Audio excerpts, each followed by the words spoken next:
خدا باپ کے زندہ و جلال کلام میں سے زندگی برا کلام،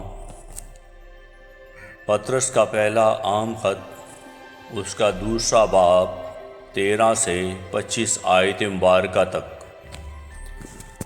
خداوند کی خاطر انسان کے ہر ایک انتظام کے تابع رہو، بادشاہ کے اس لیے کہ وہ سب سے بزرگ ہے، اور حاکموں کے اس لیے کہ وہ بدکاروں کی سزا اور نیکوکاروں کی تعریف کے لیے اس کے بھیجے ہوئے ہیں، کیونکہ خدا کی یہی مرضی ہے کہ تم نیکی کر کے نادان آدمیوں کی جہالت کی باتوں کو بند کر دو، اور اپنے آپ کو آزاد جانو، مگر اس آزادی کو بدی کا پردہ نہ بناؤ،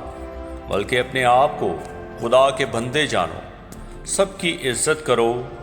برادری سے محبت رکھو، خدا سے ڈرو، بادشاہ کی عزت کرو۔ اے نوکرو، بڑے خوف سے اپنے مالکوں کے تابع رہو،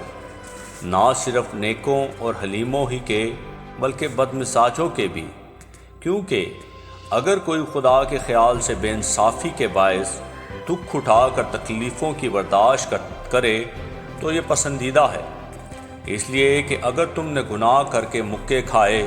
اور صبر کیا تو کون سا فخر ہے؟ ہاں، اگر نیکی کر کے دکھ پاتے اور صبر کرتے ہو تو یہ خدا کے نزدیک پسندیدہ ہے، اور تم اسی کے لیے بلائے گئے ہو، کیونکہ مسیح بھی تمہارے واسطے دکھ اٹھا کر تمہیں ایک نمونہ دے گیا ہے،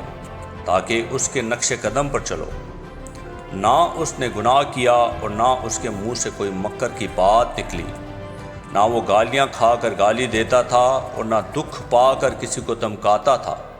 بلکہ اپنے آپ کو سچے انصاف کرنے والے کے سپرد کرتا تھا۔ وہ آپ ہمارے گناہوں کو اپنے بدن پر لیے ہوئے صلیب پر چڑھ گیا،